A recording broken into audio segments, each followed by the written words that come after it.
recording. Okay, perfect. All right, applications are now open and they are available through the School of Graduate Studies website. So you would apply by January 31st if you would like to be automatically considered for entrance awards and scholarships. Keep in mind the admissions awards and scholarships are highly competitive. So we are looking for a minimum A- average, as well as all of your application materials, including your letters of recommendation, your statement of intent, and so on by January 31st. The regular application deadline is March 31st, and the deadline for your supporting documents is April 15th. I do not recommend waiting until the final deadline to apply, as we do admit on a rolling basis, and the program may become full by the time your application is received. So the sooner you do apply, the sooner you will receive a decision. So what are we looking for our candidates? We do, again, as I mentioned during the quiz, we do accept students from all academic backgrounds into our program. We have students with a background in social sciences, humanities, computer science, engineering, finance, history, English, art history, and so on. So we don't favor certain courses or programs. The GPA, we calculate that in two ways. So we're looking for about a B+ average. And we calculate that either your CGPA, so your entire 4 years, or your final year average, and we take whichever of the two is highest. Your final year average is not necessarily the courses you completed in your last year of study, so we're going to take your most recent 3rd and 4th year courses and count back until we have about a year's worth, so 5 full or 10 half senior level courses to calculate that final year GPA. We do look at files on a holistic basis, which means we consider the entire application equally, so your GPA, resume, references, statement of intent when making a decision. So if your average is slightly below a B+, we would still encourage you to submit an application to the program. For your transcripts, at the time of your application, we only ask for your unofficial transcripts to make a decision. So you're going to upload copies of all post-secondary transcripts to your online application portal, no high school transcripts. If you are offered admission, the offer will be conditional upon receiving an official copy of your transcript. And in order for a transcript to be considered official, it must be sent to the Faculty of Information directly from your institution in a sealed, unopened envelope, and that would be due by the end of August. References, so once you've paid the application fee, you will be directed to the referee information page where you will be able to provide us with the name and contact information for your referees. And as soon as you save this information to your applicant profile, they will automatically receive a referee form from the School of Graduate Studies to complete, and that automatically gets uploaded to your file. We do require 2 academic references for admission consideration.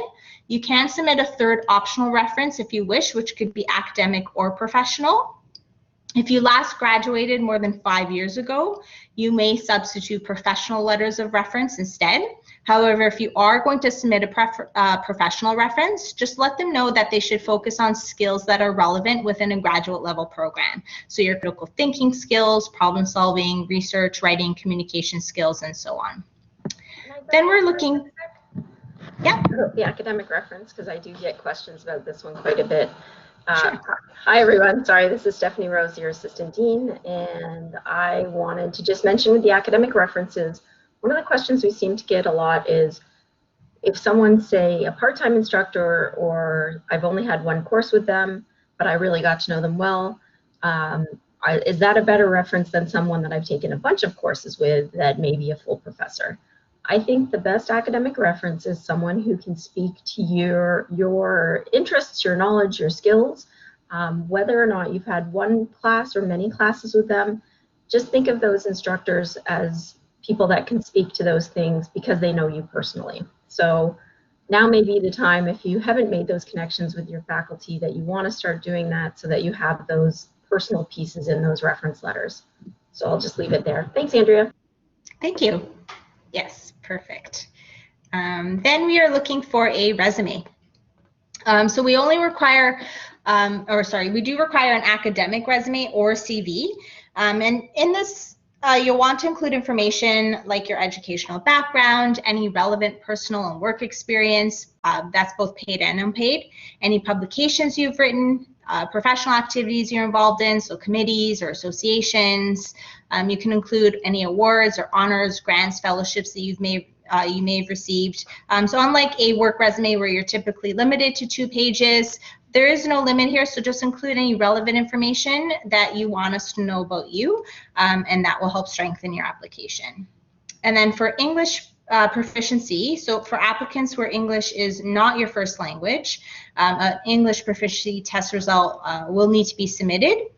However, if you have completed an undergraduate or graduate degree from an institution where English is used as the medium of instruction and examination, then your English proficiency test may be waived, but connect with us directly and we can give you more information about that. Okay, and now I'm going to get, into a bit more detail about the statement of intent. So as a future participant in the museum fields, you will be responsible for the management of information, knowledge, and culture in an ever-changing world. And it is important to the Faculty of Information that we are educating and empowering museum professionals that are and will be grounded in values of equity, diversity, and inclusion. So we do encourage you to reflect on these concepts as you prepare your application. So if you've gone onto our website over the summer to begin preparing your application, you're going to want to go back on because the statement of intent guidelines have been updated since then. So make sure you are logging in to find out what those guidelines are. You will have to answer 2 questions. In the first part of your essay, we would like to learn more about your vision for graduate studies and your subsequent professional career. So you're going to include information like what made you decide to apply to the Faculty of Information, or how do your academic, professional, or personal experiences and future aspirations align with our Museum Studies program? What topics, problems, or questions would you like to explore during your studies? What are your career goals? Upon graduation, how do you see yourself contributing to the museum industry, and what does it mean to you to be a museum professional? So that's the first part. And the second part, you're going to select 1 of 4 questions to respond to surrounding various themes, such as teamwork, equity, diversity, inclusion, coping with change, and managing multiple priorities.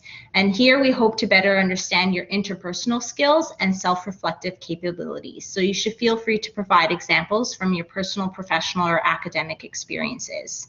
Responses to both of these questions should be no longer than 4 pages. So that's both questions together, and double-spaced and written in essay format. And you should make it clear which questions you are responding to separately. Okay, so moving on. This chart here just shows you the cost for 1 year of the program, and this is based on 2020-21 amounts. The School of Graduate Studies will post the new tuition amounts in July. It'll roughly be around the same, maybe slightly higher, and you don't have to pay for the entire year. You can pay per term at the start of the fall and winter terms. The Masters in Museum Studies program is full-time only, so the part-time fee does not apply here. Oh, there we go. Okay, so here's a little bit about financial assistance. Oh, no, I don't know what happened here. Okay, a little bit about Money Matters. So students in professional master's programs, including the Masters in Museum Studies, typically fund their educational expenses through a variety of different programs. So I've broken it down into 3 general categories to hopefully help make it a bit easier. So financial aid is typically based on financial need. Awards and scholarships are typically merit-based, and some require a separate application, and then employment on or off campus. Most of our students do receive OSAP or some other form of government loan. So if you are outside of Ontario, for students receiving OSAP, your financial need information will be sent to us directly. And for students out of province, you need to complete the out of province financial aid application form, which is found on our website to be eligible for other financial assistance. The PMFA is a grant, and it attempts to fill a portion of the financial gap for full-time students who receive the maximum amount of government financial aid available, but whose funding doesn't cover all of the university costs. Emergency grants are available, so if you encounter an unexpected emergency situation, your house flooded, you lost your apartment, you can't pay for food that month, or so on, you can apply for an emergency grant. Students with disabilities, so students with permanent disabilities may receive funds through the Canada Student Grant for Persons with Permanent Disabilities as part of their OSAT funding. In addition to that, grants are also available through the Ontario Bursary for Students with Disabilities, as well as the Canada Student Grant for Services and Equipment for Persons with Permanent Disabilities. And this will help with disability-related supports and services. Of course, there's a line of credit that you may wish to apply for. The University of Toronto has partnered with Scotiabank to provide a preferred interest rate to U of T students through the Scotia Professional Plan. Of course, you can apply for a line of credit with whichever financial institution you're most comfortable with. I have already spoken about the automatic entrance awards. Again, your complete application, including references, need to be submitted by January 31st to be considered for these awards. And again, we're looking for about an A- average for consideration. In addition to the automatic entrance awards, there are additional scholarships that can be found through the School of Graduate Studies website, as well as the University of Toronto website, that do require a separate application. So make sure you're looking on those websites to find additional scholarships that might be available. Applicants can also apply for an external government award, such as OGS, the Ontario Graduate Scholarship, or the Social Sciences and Humanities Research Council of Canada, a SSHRC award. These amounts range from $15,000 to $17,500, but just keep in mind the deadline. So the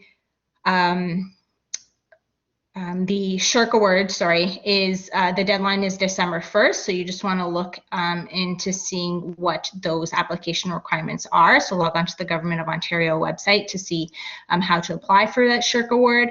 And then the OGS deadline is in March. And then there are some other SGS or faculty awards can include in-course or current student scholarships, completion awards after you've completed the program, travel and conference awards, and so on. And then finally, employment. So many of our students do work part-time while studying. The work-study option is a great option for you, and these are on-campus jobs, and it's convenient because you're already on campus, so you can work between classes, after class, or whenever is convenient for you. And the applications for these open in August, and we will let you know when they do become available. And then, of course, any off-campus employment that you find as well. And then this is my contact information. So if you do have any questions after today's event, please feel free to reach out anytime, and I'm happy to answer your questions. So what I'll do now is I'm going to pass it on to, here we go. There we go. To Shoma, who's our Senior Careers and External Outreach Officer. And then at the end, we can answer any questions that you have. Thank you, Andrea. Good morning, good afternoon, depending on where you are. Welcome, everybody. My name is Chioma Ekpo. I am the Senior Careers and External Outreach Officer here at the Faculty of Information. And I'll be talking about some of the ways that we will be working closely with you to prepare you while you're here so that you're able to develop some meaningful professional development skills, so that you're prepared upon graduation to secure a meaningful employment that will get you started on your career. Okay, so I will turn off my video and get started.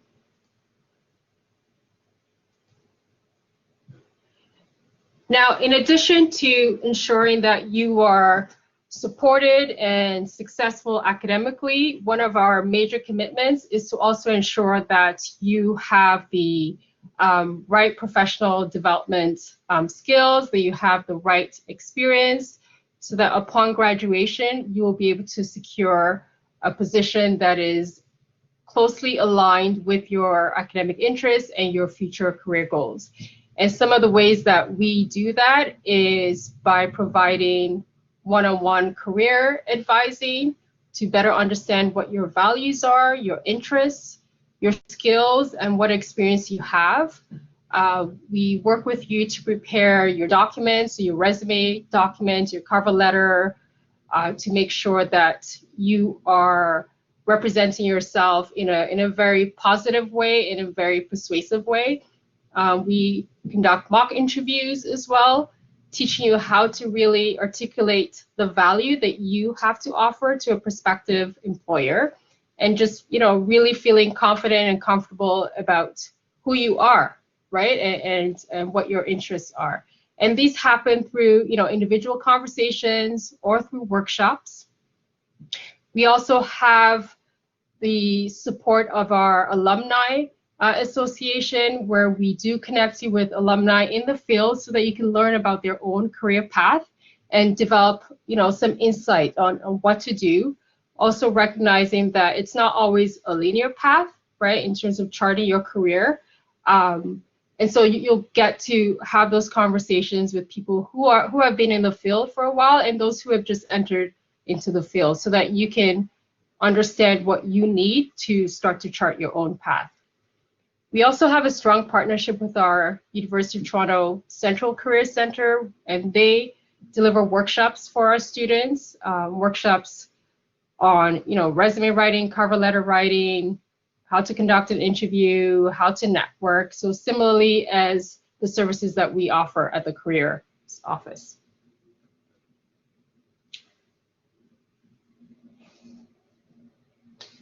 For our museum studies program, we provide internship opportunities for our students.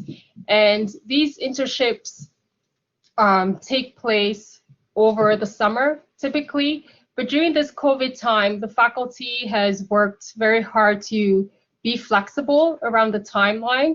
And so because this is a new model for us, we're looking at different ways that we can make it possible for our students to secure internships. And given the impact of COVID on our museum sector, we're working on that very carefully. But key thing to know is that we have made an adjustment to the length of the internship. So the minimum length of the internship can be 8 weeks, and it can be up to 12 weeks. It's paid or unpaid. If you do secure an unpaid internship, there is a stipend available for you that, that the faculty has put aside so that you're compensated for that internship. And the internships can be, you know, full-time or part-time, but really the schedule of the internship is negotiated between the partner and the student. And our students have been able to hold internships in a variety of spaces, as you can imagine, in our museums, in our, you know, government agencies, consulting firms, and galleries. So it's a very, very valuable opportunity for our students to develop their professional development skills.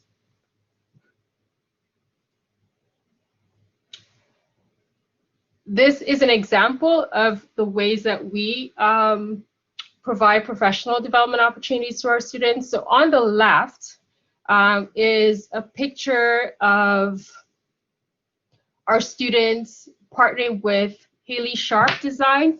I don't know if some of you know what that firm is. So Haley Sharp Design is an internationally renowned exhibition firm, and their Toronto office partnered with the faculty to be able to teach our students how to prepare portfolios. So portfolios that can strongly articulate your interests and what you're able to do, and how to represent yourself in a very strong way. So this partnership took place last year, and our students were able to learn what it means to prepare a portfolio, a really strong and impactful portfolio. And on the right, as you can see, it's a virtual engagement, and this is an example of where our alum have come together to share about their own experiences working in the field. So these are just, you know, some examples of, you know, what we've been able to do and what we are doing online during this COVID era. And here are some examples of job titles. As you can see, it's a range. You've got the collections management assistant, you've got archives technician, interpretation intern, and they're much more, as you can imagine. Exhibitions coordinator, museum collections assistant. So there's quite a range of opportunities, and we can easily share, examples of these internships so that you can begin to understand what those internship opportunities look like. And these are some examples of our partner organizations that are here in the city and throughout the country. We've got the ROM, and we've got the Aga Khan Museum. We have the Association of Nova Scotia Museums as well, and a wide variety of partners. This is just a small fraction of the partners that we work closely with.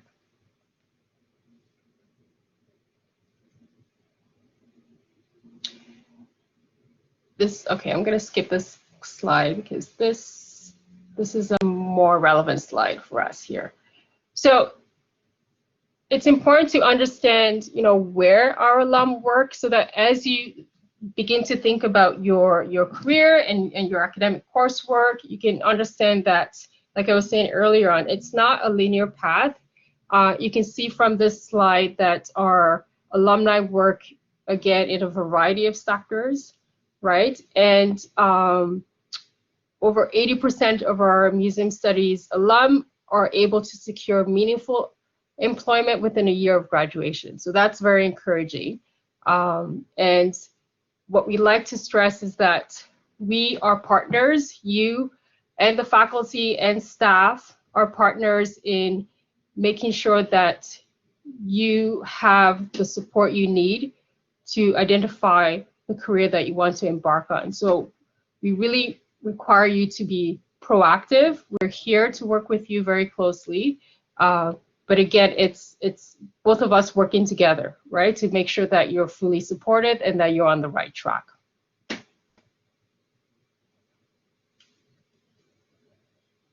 Okay. All right, well, we are at the end of that session. Just a few words.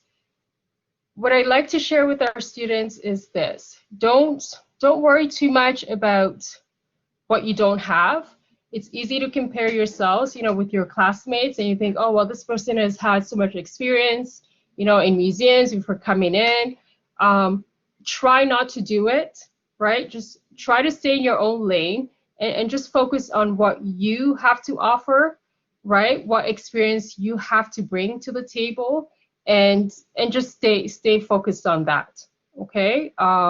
I know our students get really anxious, about how to be competitive, how to secure these internships, and we are here to support you and work with you every step of the way, right? But more importantly, just think about you, right? Think about the value that you have to offer. Think about your interest in this space, right? And why you want to be in museum studies, and why you think this is an important place to be, and an important place to develop your career. And we will work with you to craft your own unique narrative, okay? So stay in your lane. Whatever you do, just stay in your lane, and just, remember that you have a lot to offer, okay? All right, thank you, and we look forward to working with you in the months ahead. Thank you again, and we'll talk soon.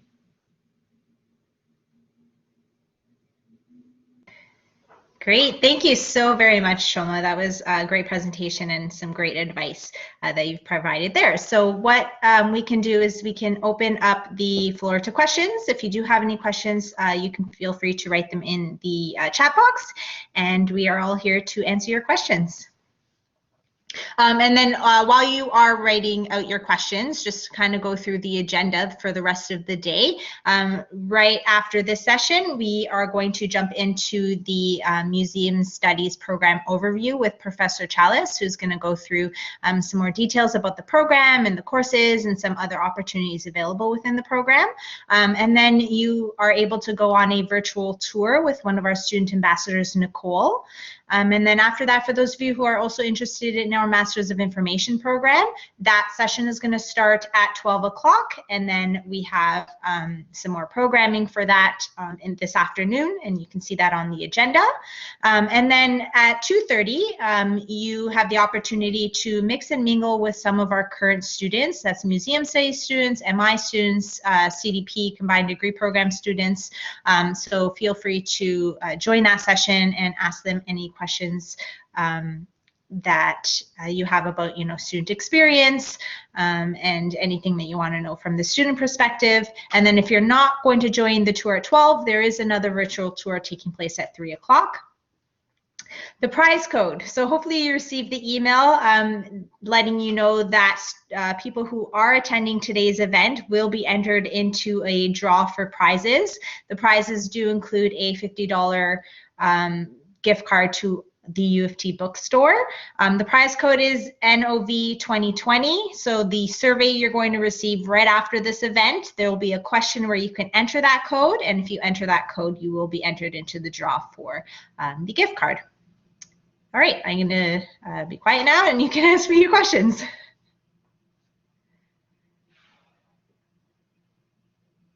And again, also, if you do have any questions later, feel free to ask us anytime throughout the day. So even within the next session, the MMSt program overview session, you can ask us questions then as well. We're also going to have some current museum studies students during that session, and you'll be able to hear from them there as well as ask them your questions.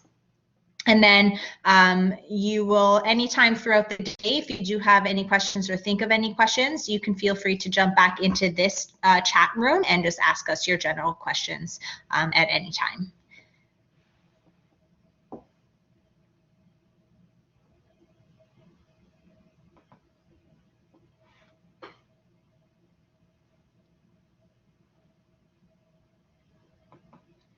Yeah, so for the UXD program, so the program overview session at 12:45, we're going to have each of the concentrations, each of the concentration liaisons, so our faculty members, give a brief introduction about that specific concentration. And then the breakout session, the UXD specific breakout session, will start at 1:50. So you can go into that specific room to learn a bit more about that specific concentration. And you can switch rooms throughout that time as well. So you can enter and leave whichever rooms you're interested in learning more about during that 1:50 to 3 o'clock time slot.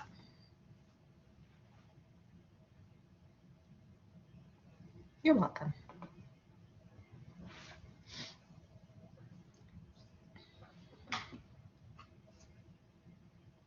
Yes, they are recorded, and I will be sharing the recording with everybody afterwards.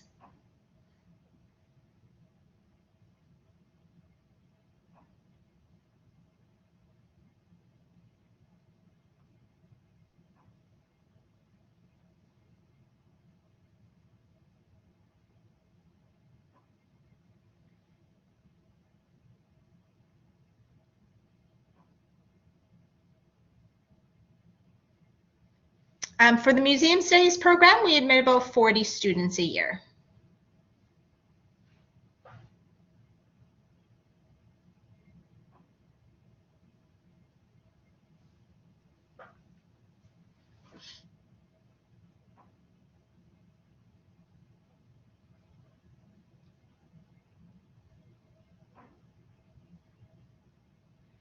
The combined degree program is becoming more and more popular every year.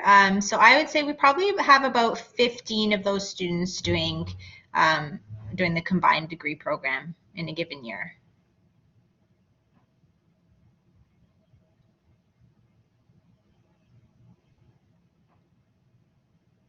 No problem. For the MI program, correct me if I'm wrong, Steph. Yes, about 3. That's what I was going to say. Around 350.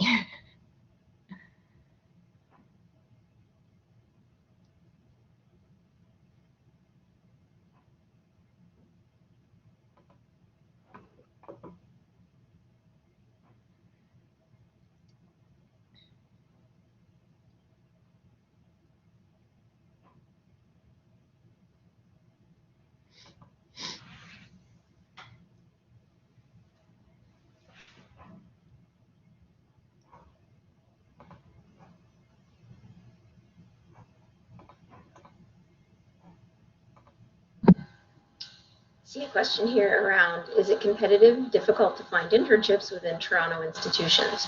So I would say obviously with our recent pandemic, definitely it's made our jobs a little more challenging in assisting and supporting those placement opportunities within museums, especially right now in Toronto where things have been on lockdown due to health and safety concerns. But we have longstanding relationships with a number of those institutions. And so we've been very lucky to be able to continue to understand, internally what each institution is kind of going through and how they're facing the pandemic. We do know some of the roles have been shifted into online depending on the nature of the internship. But in general, we are very well established with having relationships with those institutions, anything from, say, the Hockey Hall of Fame to the ROM to the Textile Museum. And so absolutely, it is going to be competitive, but as far as the difficulty, it's something that, again, we have those relationships and long-standing traditions in placing students and graduates into roles with those organizations. And so definitely, I think it's something that we really support the students in doing and pursuing, and again, have a really good pulse because of so many alumni working in those institutions, especially in Toronto, but pretty much all around Canada and internationally at this point.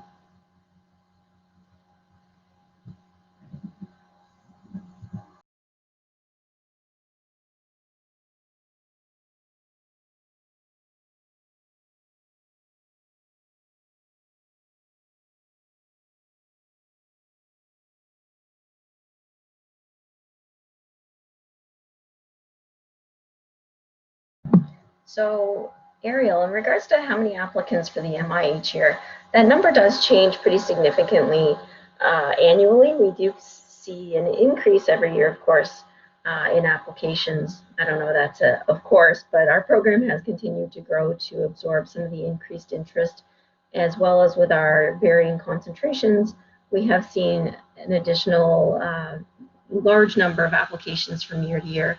And so this year especially, we've seen quite a spike in our applications, which is another reason why you definitely want to apply early, because we do get to the point where we may have hit the maximum number of students we can admit, even during, we try to hold out some spots for anybody who's exceptionally strong applying toward the end of that cycle, but there's usually at least about 1,000 applications, if not more, to the program. And again, already we're seeing a tremendous increase from last year at this time. So it may just be students are applying early, but give or take 100, 200 either side of 1,000.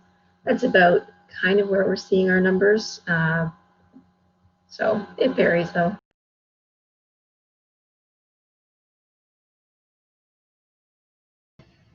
Okay, so we are going to end the session, and then we're going to start in about 4 minutes or so our next session, the MMSt program overview session. There is a separate link to enter into that session, so make sure you are clicking on the right link to get into the sessions you're interested in attending.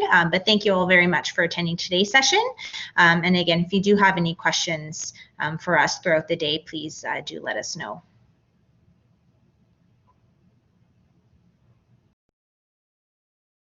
I see a question there as well around the online or in-person for fall of 2021.